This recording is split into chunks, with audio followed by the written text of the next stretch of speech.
आम लोगों के लिए कुछ देर खड़ा रह पाना मुश्किल है। वहीं एक शख्स विश्व शांति के लिए पिछले 5 महीनों से लगातार खड़ा है और अगले 5 साल खड़ा रहकर तप करने का दावा कर रहा है।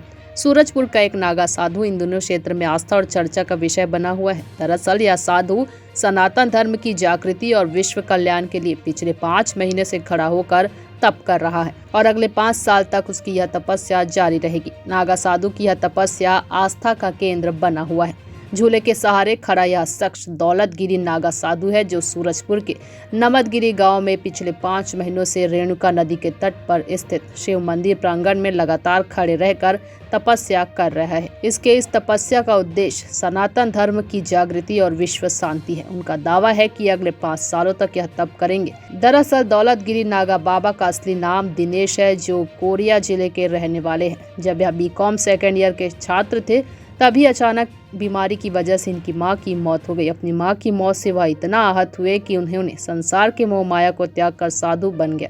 कई नागा बाबाओं की संगत में रहने के बाद कई साल बाद वह वापस सूरजपुर आए और अब उनका एक ही उद्देश्य है, शांति का, जिसके लिए वह यह तपस्या कर रहे हैं। इनके दोनों पैरों में सूजन आ गया है, बावजूद इसके वे अपनी तपस्या में लीन हैं। नागा बाबा की तपस्या से इलाके के श्रद्धालु भी काफी प्रभावित हैं। लगातार खड़े रहने वाले इस बाबा को देखने के लिए दूर दूर से श्रद्धालु आ रहे हैं और वे सब बाबा के विश्व शांति के लिए इस प्रयास की सराहना कर रहे हैं।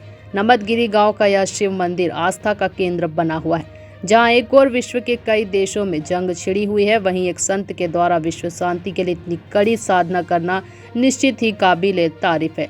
क्या यह बाबा अगले 5 सालों तक अपनी साधना में सफल हो पाएंगे, यह तो भविष्य के गर्भ में छिपा हुआ है, लेकिन इनके इस प्रयास की सराहना चारों तरफ हो रही है। सूरजपुर से विष्णु कसेरा की रिपोर्ट। यहाँ इतना दिन से बाबा जी हमारे ग्राम रुनियाडी में आए, जब से तप कर रहे हैं, लोगों में भक्ति भावना जाग रही है और हमारे गांव और पूरा विश्व कल्याण के लिए इन्होंने संकल्प लिया हुआ है। और जब भी देखते हैं बाबा जी खड़े ही रहते हैं, तो हमको ऐसा लगता है कि सनातन धर्म के एक भक्त हैं और विश्व के लिए कर रहे हैं और ये विश्व को शांति मिले, ऐसा सोच के इन्होंने कर रहे हैं। कोई दिखावा नहीं लगता।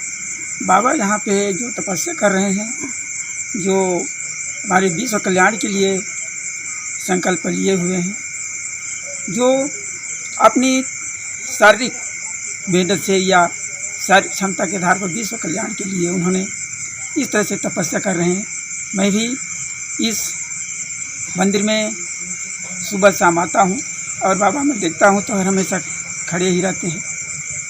बाबा की तपस्या से हमारे गांव में भक्ति भाव जाग रहे हैं, लोगों को शांति मिल रही है। मैं 24 घंटा रहता हूँ, इसका मैं चरने तरी सोता हूँ, 24 घंटा खड़ा रहता है, रात में भी खड़ा रहता है। आपने देखा है कि रात में भी वो खड़े रहते हैं, सोते नहीं? जी, मैं उसी का चरण तरी में रहता हूँ। मैं तो देखता हूँ कि रात भर खड़ा रह के अपना सोते हैं। बाबा यहाँ तप कर रहे हैं तो हम लोग को बहुत ही अच्छा लगता है और हमारे गांव में सुधार हो रहा है। जैसे कोई शराबी रहते हैं, वो सब छोड़ रहे हैं और यहाँ के भक्ति भाव जागरण हो रहा है। और हम लोग नित्य दिन आते हैं, शाम को आरती उरती होता है और अखंड रामायण करते हैं, सब कुछ करते हैं। नहीं, जब से बाबा आए हैं इस मंदिर में पूजा भी विधिवत हो रहा है और गांव रोज़ 1-2 आदमी रोज़ जुड़ रहे हैं। प्रभाव तो है, उनके तपस्या से प्रभाव तो पड़ रहा है गाँव में। अगल बगल बहुत से भक्त आते हैं, लोग भाईचारा है, सब पानी बरस रहा है समय पर, हर चीज़ हो रहा है। कोई आज तक कोरोना में कोई एक आदमी हमारे गांव में नहीं मरा। तो ये सब हम लोग इसको मानते हैं कि हमारी भक्ति में है।